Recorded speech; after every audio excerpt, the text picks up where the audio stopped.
Hello guys, welcome back to my channel again. Today we are going to be reacting to another video from Candace Owens. So this one is going to be Candace episode 246. Alright, and breaking news, a woman was seen with Charlie Kirk's shooter. It's crazy insane right now. So let's get it started guys. I don't want to waste a lot of time right here.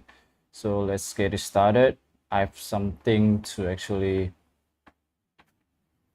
Hold on, guys. There's some problem right here. I cannot.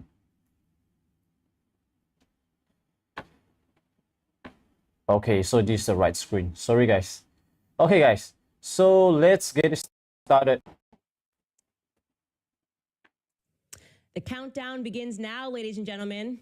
I'm telling you that you can begin your timers because it is not going to be long until the media tries to convince you that Megyn Kelly, yes, that Megyn Kelly, is Adolf Hitler.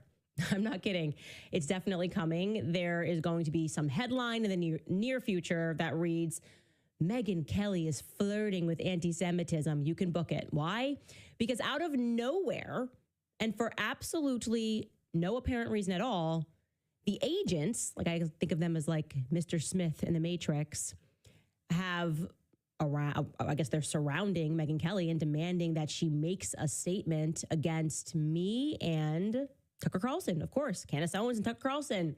It is so bonkers. I got to show you what they are saying to her. But before we get into that, some incredible breaking news. We have now confirmed that there was indeed a woman who was with the shooter in the footage that was captured by the houses nearby the area. And for whatever reason, the FBI has not yet released or even acknowledged that that footage exists. This is absolutely huge, actually. I think this is the biggest thing that we have uncovered since the beginning of this investigation. So let's jump right back into this. Welcome back to Candace. Let's go, man. I can't wait to see what's the latest finding. Okay, so a couple of things that I want to clarify right at the top here, because sometimes we get a ton of emails about one subject that we've already researched, and that is the case regarding, first and foremost, you're seeing a lot of this chatter going around about the renting of the State Farm Stadium for Charlie Kirk's memorial service. I think there were 90,000 people that attended and then spilled over, and many people online have speculated, accurately by the way, so some credit to you guys, that in order to book a venue of that size, you would have had to done so in advance, right? Venue contracts do not just materialize out of nowhere for a space that holds that many people plus spillover. Now, given my many sources at Turning Point USA, I was able to quickly get an answer on that one for the public. The venue was indeed secured in quick order, but that was because they had help from the White House, and Turning Point did not book that venue back in May, so we can formally debunk that. I was told that the White House stepped in and put in a personal phone call to the event coordinator, and they actually did already have an event that was scheduled, and the White House simply asked those people if they would be willing to move or reschedule their event. It was apparently supposed to be an RV show, actually, and obviously, given the nature of the tragedy, it was globally traumatizing to everybody. I think everybody was moved by Charlie Kirk's assassination. The people that held that space were willing to oblige it. So that tracks with me. That seems accurate. I just wanted to help you guys with that information. Also, another thing that I came across, and this is regarding Phil Lyman's campaign website. You guys were asking me if we came across that. Yes, I did come across that. And I actually, in the short run, didn't think much of it because I thought, okay, well, he was running a campaign and he has a website and maybe people were writing in reviews and saying he was a great person. But yes, we were aware that George Zinn is one of just 20 people that is a featured endorsement. He endorses Phil Lyman's character. You can see that here. George Zinn writes, rare to find a more caring man with uncompromising goals to make Utah great for generations than Phil Lyman. Not a politician who can be pampered. Phil has a knowledge of urban and rural Utah from every corner and community. Utah is in desperate need of true leadership and representation, and Phil has the passion and the values to be a great governor. He needs our support. Now, not sure what to make of that. I did want to use Wayback Machine to see whether or not that was a new entry. Maybe somebody is trolling there. And no, they are not. That entry has been there at least since and I'm going to show you this on way back, at least since June 6th, 2024. So I don't know what to make of that. Now, I will say other locals told us that George Zinn, for whatever reason, is very involved in Republican politics. Take from that what you will, meaning that he shows up to a lot of events. But of course, Phil Lyman's people would have been controlling that website, certainly should have been aware of his erratic character, and maybe wouldn't want to have featured him on that website. I don't know. It's definitely something to consider.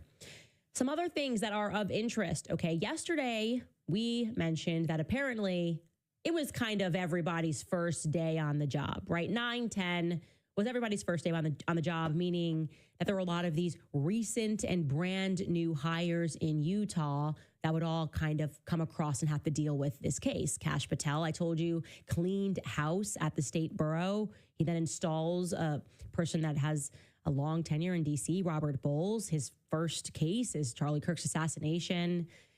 Why would he want to uproot and move his family to Utah after having roots in Virginia for so long? I don't know, but that's the circumstance. Also, I told you there was a new CEO and therefore a new lead surgeon, Andrew Zenger, over at the hospital, the regional hospital that Charlie was taken to, although that was not the nearest hospital from the university. And it also ranked extremely low in terms of the most best equipped hospital, if you will, to deal with the sort of trauma that Charlie was suffering from, a neck wound, obviously. So it's very strange. Guys, this is crazy. When Candace, on the previous episode of this one, she was saying like Charlie was actually rushed to the hospital that was farther than the other hospital, and the hospital was less equipped. So I was so shocked about this fact. It's crazy, man. I think it would be interesting to learn whether or not that new CEO and surgeon worked on Charlie. That's something that I would like to find out. If you know that information, please send it to us at tips@CandaceOwens.com. Okay.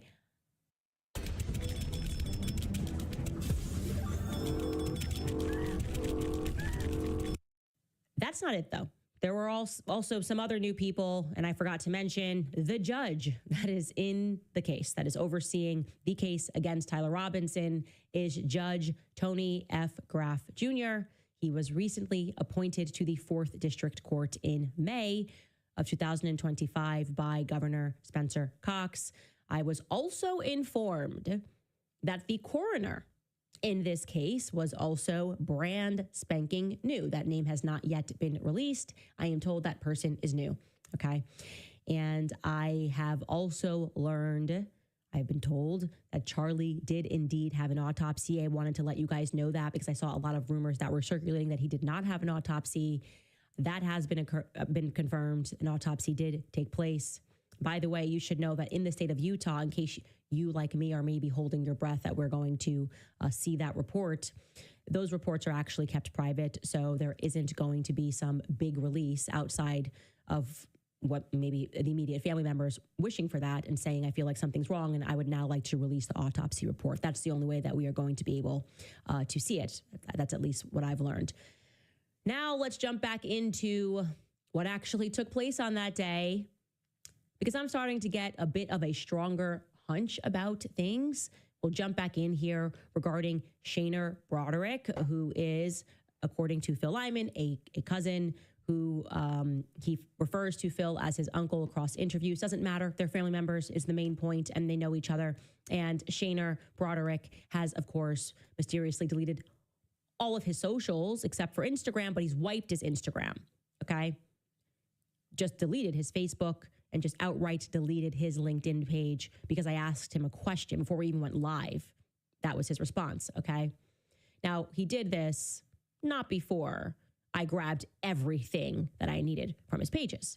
I just had a suspicion that he might not be willing to participate, and I was operating under the assumption that he might just privatize his socials. So I instructed my team to grab everything before I even made contact. Now, What I did not anticipate was that he would delete the content.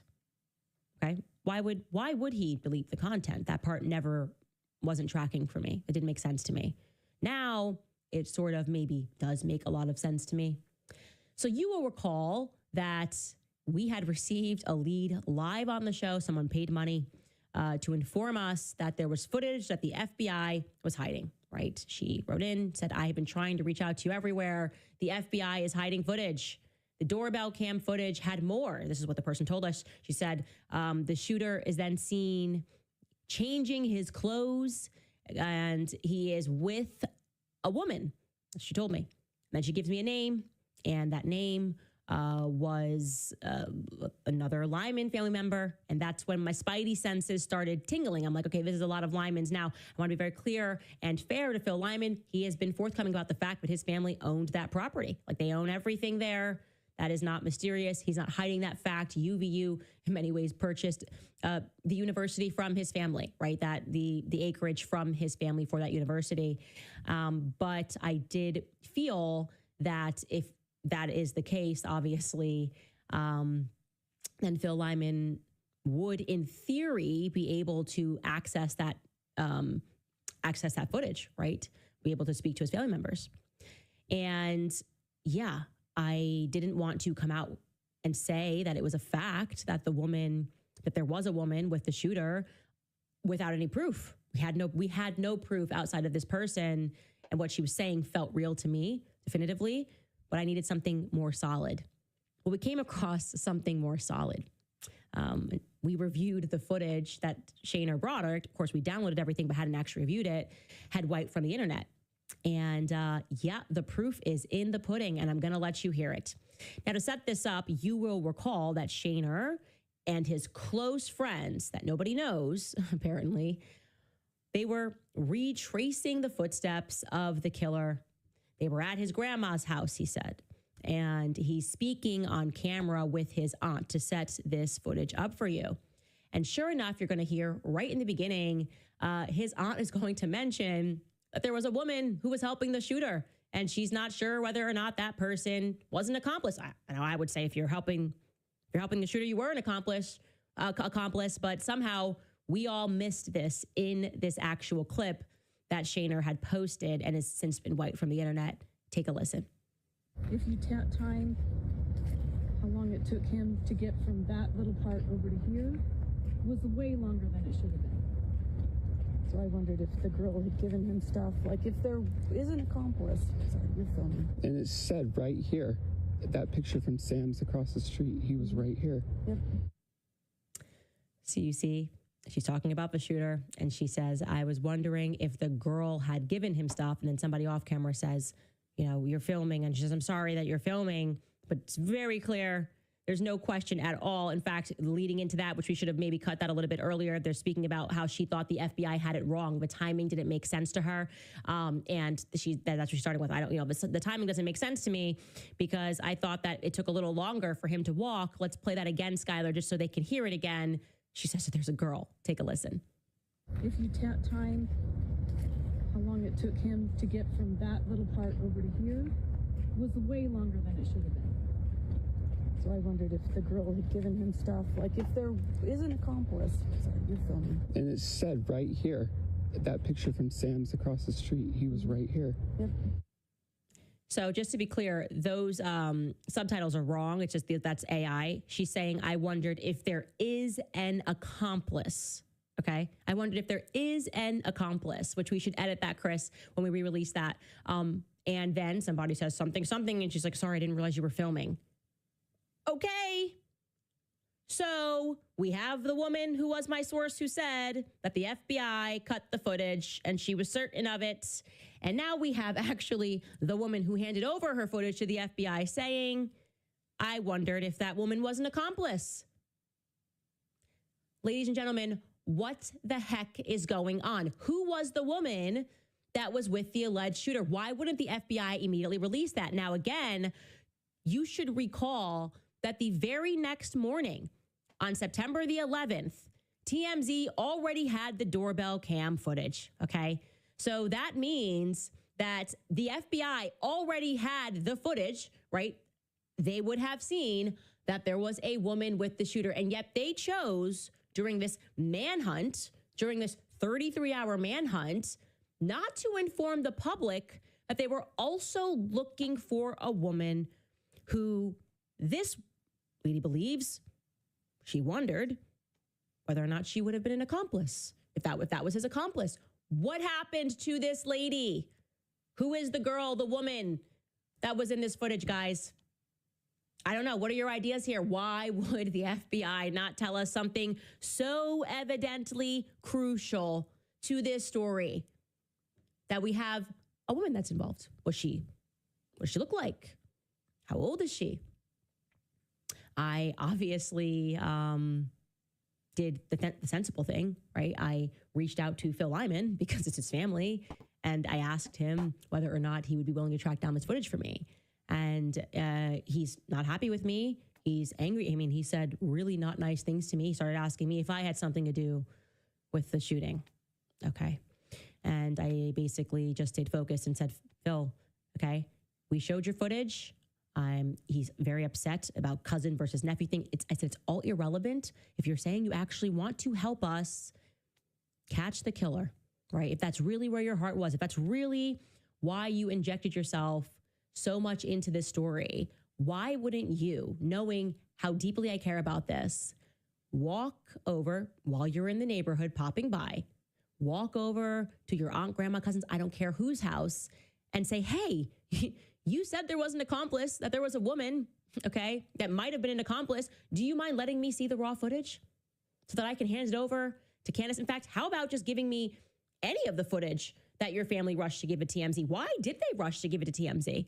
By the way, you definitely said you were at your cousin's house and that you hadn't seen the footage. You were watching it live with Kayleigh McEnany on Fox News. That's what you said during that segment, right? This is the first time I'm seeing this footage. So apparently your cousin, close enough to go to their house, but your cousin decides to give the footage to TMZ before you can even see it. Okay, maybe the feds gave it. That's another assumption. That's the only two options. Either your cousin gave it to TMZ or the feds gave a portion of it to TMZ, which begs the question, why were we not told about the woman? Who was the woman? We should now all be putting a lot of pressure on the FBI to make a statement about why the woman who handed over her footage, I've now twice confirmed in her own mouth and from a source that there was a lady in that footage with the shooter. So why are they worried about that being caught on camera? Oh, sorry, didn't realize you were filming. What's that about? It's like everybody knows something that I don't know. And I want to be in the know on what happened to Charlie Kirk on 9/10. So if you have any tips pertaining to who the woman was that was caught, please let me know. I am going to try again to reach out to this family since I don't think that Phil Lyman wants to assist me, doesn't like me. That's fine. I wonder if he likes truth, if he likes trying to solve this thing. That would be great as well. If he doesn't want to talk to me, I'm happy to put him in touch with another journalist. But if you know something more and you'd like to reach out to us, please do. You can reach out to us on social media. And I please ask again that you guys reserve not sending us videos and TikToks and links, but rather if you have information, please use tips@CandaceOwens.com. I love you all. And I love that the whole world wants to know what happened. And I'm grateful for that. But there's only so much data that an inbox can take. And we might have to just make a second line is what I think we should do. Skylar, we should talk about that. Okay, now we turn our attention back to the mysterious individual that is next to Shaner, right? We discovered that one person was from Austria. And then we're going, who's this goth kid that Phil has been clear he does not know him. Phil Lyman does not know this individual. You could not help identify him. I told you it was unusual that our inbox wasn't instantly flooded with people telling us exactly who it was. Well, then we did get another hit on him.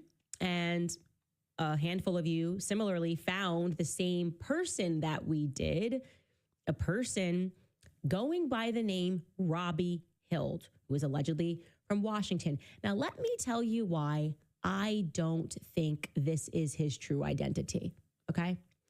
Because if this was just some kid who grew up in Washington, went to school in Utah, my inbox would be flooded with that name, and it's not, okay? It's simply not. Oddly, no one has come forward to claim that they know Robbie Hild. They're all just saying, I got a hit. This might be him. No one is saying they went to school with him. This is a young college student. He's allegedly, like I said, from Washington State. And no one personally can say, I know this person. How could that be? How could that be? I'm going to tell you something, because I'm starting to get a hunch about things, and we're going to go more deeply into this tomorrow. But many of you guys have been sending those clues about the Azov battalion, about Ukrainian, Russian people that were coming into Utah. There seems to be some organized movement, people that are being given new identities. Actually, one person wrote us and told us that UVU in and of itself as a campus has an unbelievable amount of dedication. I mean, even the president, I'm blanking on her name, it like majored in Soviet studies. Like they have a direct pipeline from Russia to America. It's very interesting. And yes, it is true. It is a fact that Tyler Robinson, we can't confirm that this is Mike Mitchell, but there are old photos of Tyler Robinson when he's a lot younger, visiting his uncle Mikey. Okay. His uncle Mikey, who is working with the Ukrainian Azov battalion. Okay. He's a military man. And that gets really interesting when I start to combine all of the aspects of this case. And again, we are still in theory territory, but I feel like we are I'm starting to get a stronger than a theory and more of a hunch that this was a military operation, and people that executed this are actually from overseas. And when you look at the aspects of the UVU case and their strong ties to that region, things get really interesting. When you look at UVU campus and their strong ties to the CIA, things start to get really interesting, right? And I think this is a path that needs to be pursued, that these people have different identities and that they are perhaps all from overseas. And it turns out that there have been, the New York Times has reported on Russian Ukrainian spies that are building new lives from themselves with new IDs in America, in Brazil. Essentially, what we're talking about are terrorist cells. I believe that. I believe that with the Ukrainian war, okay, and they always hack us emotionally. Oh, we need to have open borders. It allows them to get in people that are perhaps completely insane and deranged, and they are, in fact, raising little militants, and they're executing these programs. And let me tell you, if this is correct, if this is sort of like a neo-Bolshevik militant tribe, then we need to be concerned. And spiritually, I can tell you how I feel spiritually, that feels right to me. I've been pleading with you guys to get your kids out of these schools. I am telling you that something very dark is going on, and I'm going to continue to stress to you that you need to take your children out of school. Homeschool your children. There is something dark that I am perceiving that is happening, not just in public schools, but in private schools as well. Okay. It's why our kids had to go. We couldn't get basic answers about somebody that had kind of fallen through the cracks and was posting Polish underground symbols. Her parent was posting Polish underground symbols. And I realized something was wrong. Something was off. I'm showing you this. This is like one headline, and this is translated from Russian, by the way. So the English here isn't perfect, but it is telling about White Lotus sect of all things. For those of you that followed the Becoming Brigitte series and things that we have spoken about this White Lotus idea, it's essentially they're training fighters, and that this has been declassified, and that they have these regional organizations, these all Ukrainian organizations, and that's exactly what it sounds like, that they're training fighters, that it's really dangerous. And my suspicion is that this is happening right here in America. It would make sense that there is global communication if they want to take somebody out. And it is also a fact, by the way, that Charlie was on a hit list. I also was on the hit list. Tucker was on the hit list. And actually, I forgot the name of the individual that worked for Alex Jones, who got killed, but he was similarly on a Ukrainian hit list. It's something that I think should be explored a little bit further. And like I said, we're going to go deeper on that topic on, we'll actually do that tomorrow, and we'll bring in the aspects and show you whether or not, Uncle Mikey could be Mike Mitchell. Could he be the detective? But I'm just seeing these recurring themes of the military. For whatever reason, I'm also seeing a recurring theme of child abuse and a recurring theme of people who appear to have changed their name and that are operating in the shadows, and something is not right. Again, a theory that is now turning into a very strong hunch. More on that tomorrow. First, I want to tell you guys about Goldco, because according to reports, This is crazy, guys. Oh, guys, please let me know what you think in the comment section. Guys, the world is very, very dark right now. I don't know. Are you guys still sending your kids to school? It's crazy, man. Guys, let me know what you think. This is crazy, man. Oh. code Candace at checkout. That's paleovalley.com/Candace. Use promo code Candace at checkout. What can I say, you guys? The world is very clearly changing, and it is changing fast. Okay.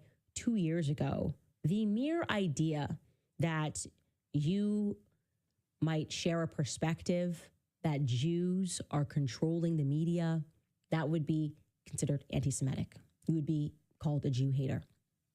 Fast forward to 2025, and Bibi Netanyahu is now hosting an on-camera meeting with American social media influencers to talk about how they are going to shape U.S. opinion. I honestly, with my eyes, I was going, this can't be real. Like, they're not even hiding it anymore, right? It's like, first it was a conspiracy theory. Now it's like, here's what we're going to do. Okay. And what are we going to do? How are we going to beat out all of these independent voices who are winning because they're telling the truth?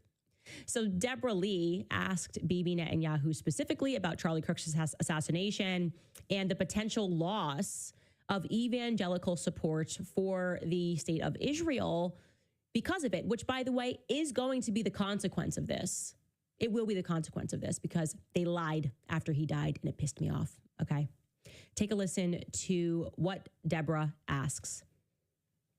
So something I would like to raise, which was actually my first published paper, was how you and the Likud party are cut from the same ideological cloth as Trump and the GOP in America.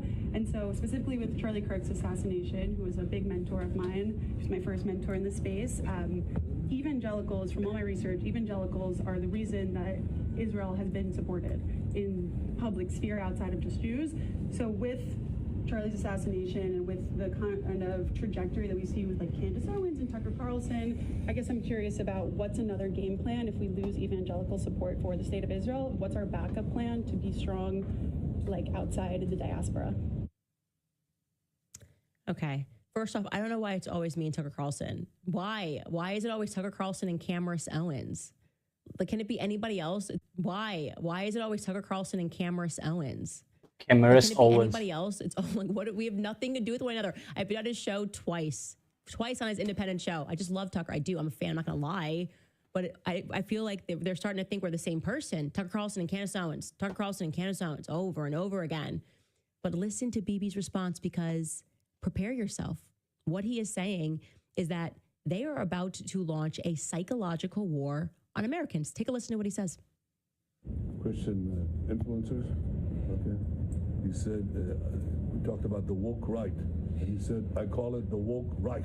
That's a brilliant observation. The woke Reich, because these people, you know, they're not any different from the woke left. I mean, they're insane. They're loonies. But they're actually meeting on some of the things. And what we have to do is we have to secure that part of the base of our support in the United States. That is being challenged systematically. A lot of this is done with money. Money of NGOs, vast. Money of governments, vaster. Okay? We have to fight back. How do we fight back? Our influencers. I think you should also talk to them if you have a chance. To that community. They're very important. And secondly, we're going to have to use the tools of battle. You know, the weapons change over time. You can't fight today with swords. That doesn't work very well, okay? And you can't fight with cavalry. That doesn't work very well.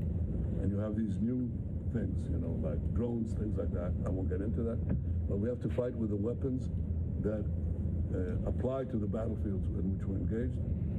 And the most important ones are the social media. And And the most important purchase that is going on right now is class TikTok. TikTok, number one. And I hope it goes through because it can be consequential. And the other one, what's the other one? That's most important. X. That's very good. And so we have to talk to Elon. He's not an enemy. He's a friend. We should talk to him. Now, if we can get those two things, we get a lot. And I could go on other things, but that's not the point right now. We have to fight the fight. Okay? To give direction to the Jewish people and give direction to our non-Jewish friends or those who could be our Jewish our friends. Are we going to succeed with everyone? No. Will there be a strong counterpoint? Yes. Okay, so like we're allowed to say Israel controls the media now. Okay, I think that's just like on camera. Now there will be no dispute about this.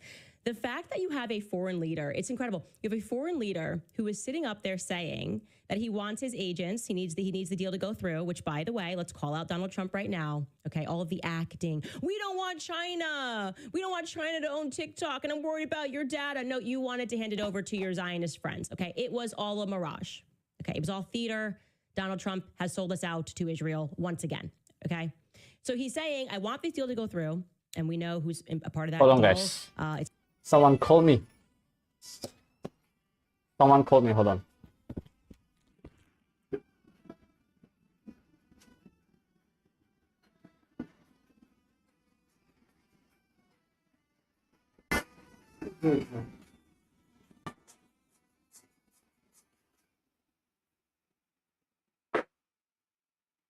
Someone called me, but I don't know who is this man.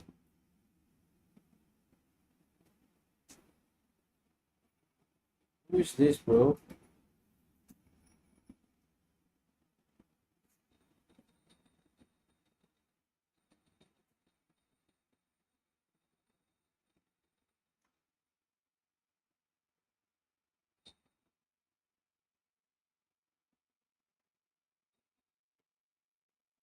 Who is this man?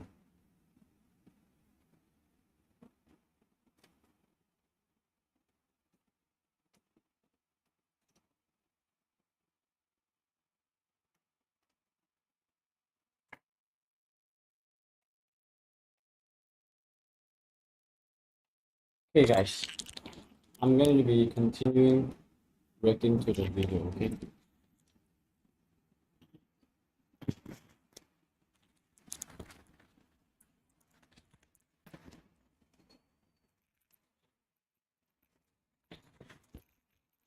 Sorry for the delay, let's go. Larry Ellison, who has handed over to your Zionist friends. Okay, it was all a mirage.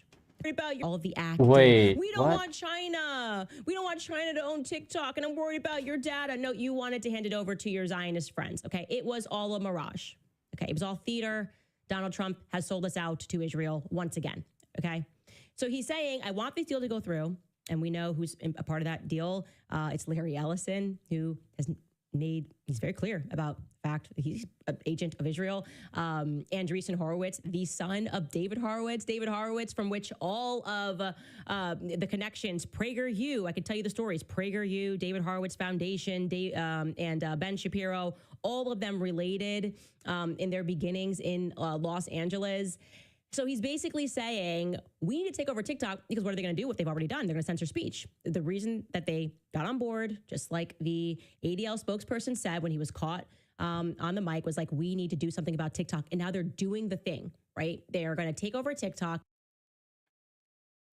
Especially the appearance of a sheet of water in the desert or on a hot. Oh, from this.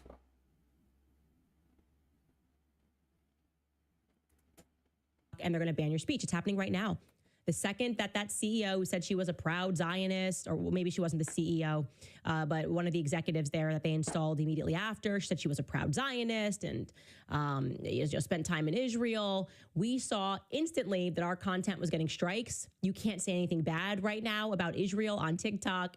And this is because it's what Bibi Netanyahu has willed, right? They want to censor speech, which was something that Charlie was very worried about. He was very worried about what Israel was doing to come inward on speech. And I have those text messages with him. And yeah, so that's actually happening. We are going to be, we're going to become subject to a psychological operation. This is what they do. You can see it on X. There's all of these, like, I call them military bots, and they're just like sock puppets who just say wonderful things about Israel all the time. You can see them in my comments. They just like post the Israel flag over and over and over again. And that's what they want to subject Americans to. And they think that that is going to, in the long run, bring people over to their side. It's the exact opposite, obviously. Okay. It's so dumb to think. It's like, have you even gone through basic parenting 101? You're going to tell these people that they are going to be forced to like and support your country. They're most certainly not going to. Instead, they're going to see you as what you are, which is problematic. You have no business as a foreign leader speaking publicly about how you're planning to take over social media sites in America, because opinion against your country has rightfully shifted. Okay? Because opinion has rightfully shifted against your country on the basis of your behavior, right? Like Charlie said, on the basis of your behavior. Okay, you fall into every stereotype. So stereotypes wouldn't exist if you didn't behave this way. That's the reality. You're on camera. You have zero shame in saying this. You could have said anything there, right? Like a person would say, "Wow, we want to get out the truth. We want to be better people. We want to commit ourselves to not killing hundreds of thousands of children." That, and I think that people will start to like us again. He's like, "No, we just need to crush them. We need to crush speech by controlling speech in America." And that's what their plan is. Look no further than this random attack that Megyn Kelly is going through, okay, for no reason at all. And I hate to say this, but I was laughing reading Constance Kissin's tweets and what they were saying to her, because I lived it. I lived what Megyn Kelly's going through. I lived what Charlie was going through, where suddenly you realize these people that are pretending to be your friends, they're like, "I'm your friend, I care about you," are actually like agents. And that's why I say they're Mr. Smith from The Matrix, and they're real close to ruining your life if you don't do what they want, okay? So for no reason at all, I'll tell you how this transpired. Megyn Kelly tweeted her episode and said, listen to Charlie in his own words about what he was going through. And for whatever reason, Florida Dad, which is one of these like Zio bot accounts that constantly tweets in favor of Israel, wrote this to Megyn. We can pull this up. He writes, "If you can't separate yourself from Candace Owens, many of us are going to separate ourselves from you." Like, she didn't mention anything about me. He says, "We do not have to align with everyone that claims to be of the right when their motives and history are as shady as hers." Megyn Kelly and I have no attachment. So the idea that he's demanding that she make a statement against me is insane. She replies, she holds the line. She says, "Look at this. No, I have no obligation to, quote unquote, separate myself from anyone. I run my own media company and my own show. That show is where I express my own opinions, and I will decide what and what not to opine on. If you need me to condemn Candace or Tucker for their opinions in order to listen to me, then I may not be for you. He's a close friend, and she is under enough pressure without gratuitous shots from me. My fight is with the left, not these two." Like, kudos to Megyn Kelly. Like, what? And yes, she is friends with Tucker. They've been friends for a very long time. And yeah, I'm kind of taking a lot of bullets right now. So I thank you, Megyn, for not just taking a gratuitous swipe because I'm breathing over here. But it's not enough. So then they bring the other agent, Constance Kissin, which, by the way, there's going to be a day where I just release everybody's family genealogy. His is astonishing. But these are all agents of Israel. Let's be very clear. Constance Kissin then jumps in and says, here's the problem. He's a free speech warrior, Constance Kissin. "The problem with this approach, which many on the right are taking, is that this is exactly how the left allowed in its own extremists, so we're extremists, to first flourish and then to become the face of the entire movement. If you agree with Candace and Tucker, people will respect that. But to many of us, their behavior is so extreme and so deranged that the idea that it can be simply ignored because your fight is, quote unquote, with the left doesn't wash. You have always been a great, principled, truth-seeking journalist. So to many of your admirers like me, the question might be, if you agree with them, fine. But if you don't, why isn't your fight with them?" This is almost verbatim. It's like scary to me because I'm like, this is like military training. Almost verbatim, a text message that I received from Marissa Streit when I like retweeted Max Blumenthal, I think once, when he said something that I totally agreed with. And then like all of the agents, like Dave Rubin, all of them are like, "Don't you see what you did?" And they make it think you're going crazy, but they kind of pretend to be your friend. And you're like, what did I do wrong? Like I just said, genocide is always wrong. I just retweeted Max Blumenthal, something he said that was sensible. And they come in and they're like, I understand what you're doing. I'm your friend. But I worry that other people are going to see what you're doing and not understand. And it just, I want you to be okay, because we're just wondering, like, we all agree that that's bad, right? So why don't you just say what I'm telling you to say, Meg, or you're going to get it. We're going to ruin your effing life. That's the subtext, Meg. That is the subtext, Megan. I can promise you that. I lived it. I lived it. There's no halfway with these people. I'm telling you, there's no halfway. She didn't do anything. She shared her episode and said, if you want to hear Charlie Kirk in his own words, here it is. That is literally what they are responding to. And now they're going to pretend to be her friend. So she responds to him. And she says, the more one insists that I say what one demands me to, the more committed I get in my refusal. This was Charlie. This was Charlie. He was like, I'm done. I'm just done. I'm digging my heels in, because they know what this is. Okay, Megan is an adult. She's also quite brilliant. She's not going to fall for this, should I call it babble, right? Constant kissing. And you're sitting here trying to, I love you so much. It's like trying to manipulate a toddler. She's not stupid. And he says, I demand nothing of you. And in coming from a position of great respect, I'm simply asking why it is that you don't believe that lies told by prominent people on the right shouldn't be challenged in the way that we all challenge lies told by people on the left. And she said, your response proves the opposite of what it purports to. She sees right through him. Of course she does, because she's not a child, okay? This is how the agents work. They pretend to be your friend. And I'm telling you, if she doesn't buck, because that's what they want, we will whip you and you will buck. And you will buck by making a strong statement against Candace Owens, Tucker Carlson, when we demand it. Then they will send the next layer, which is a full-blown press attack. The press that they do not control, by the way. They do not control the press. That's anti-Semitic. I want to be very clear. They don't control it, but they will control it when they come after her if she doesn't do what they say. Watch that space, you guys. Watch that space. Okay, I want to make sure that I get to some of your comments, because a lot of you guys have been writing in. I first want to throw it to Pure Talk, because our society works because of the freedoms guaranteed by. There's a lot of take, man. A lot of things to take in. Oh my god. I think you guys have to watch twice, or you guys can totally understand. A lot of things is coming in.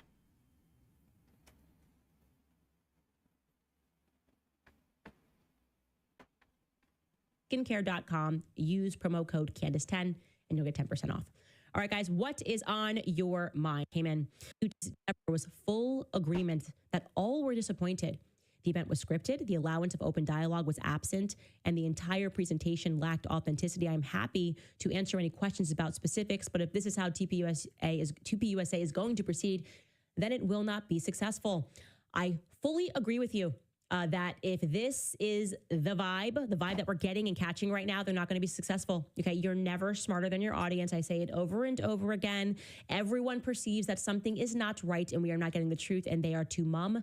And I definitely with that is mentioning to sink Charlie's company. Tell you anti-Jewish, genetically speaking, wouldn't depend in the same jail. People. That the devil is an orphan. And what I mean by that is if you pledge allegiance to the devil, just so you know, he will turn on you too, okay? You're only as useful to him as you are an idiot to him. If you're willing to do his bidding, he will play ball. And as soon as you are not, he does not care about you. You mean nothing to him. You are dealing with a true psychopathic individual who cares about nothing more than their own selfish goals. That's what our ladies and gents. Right to our tips box. We are being heavily influenced by them. I will say. Alright guys, so that's it for today. For this episode. And we'll react to this episode again in my next stream. So my next stream will be this one. Insanity. Guess who Kash Patel sent to investigate Charlie Kirk's assassination. Okay guys, so what do you think about this episode? Breaking news, a woman was seen with Charlie Kirk's shooter. What do you think, guys? It's more, for me, this episode is more to the things that Netanyahu has done after the assassination of Charlie Kirk. It's a lot about the Israeli agents. It's crazy, man. So if you have any comments, make sure to comment down below, and I will see you guys in the next one. And let me know what should I react to. I can react to anything. Okay, so let me know, guys. You guys can always support me by having the merch over there. You can see in my other video that I've tagged the merch. Okay, I hope to see you guys in the next one, and make sure to subscribe. Yeah, follow my Instagram, Christopher Corinthian. I've just actually released a new song called Battery Operated Pianist. I'm gonna show you right here. Go to my YouTube channel. So okay, you can see, go to videos. So Battery Operated Pianist, this is my song. You can go and listen to it, and let me just play it for a bit. Okay, 30开发5个属于 AI 开发魔法课。 okay, this one. It is a dubstep, guys.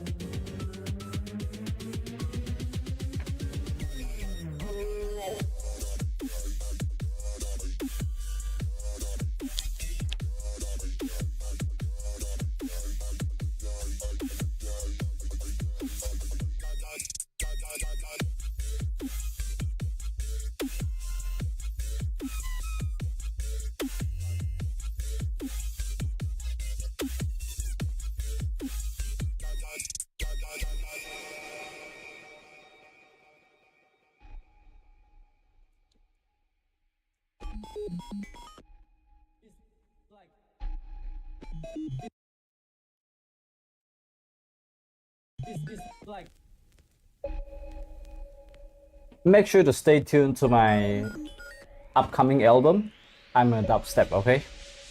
You guys can search me on Spotify, Christopher Corinthian. Let's go.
Alright guys, so this is the song Battery Operated Pianist, and I'll see you guys in the next live stream. I'm going to be reacting to Candace Owens' last live stream, okay?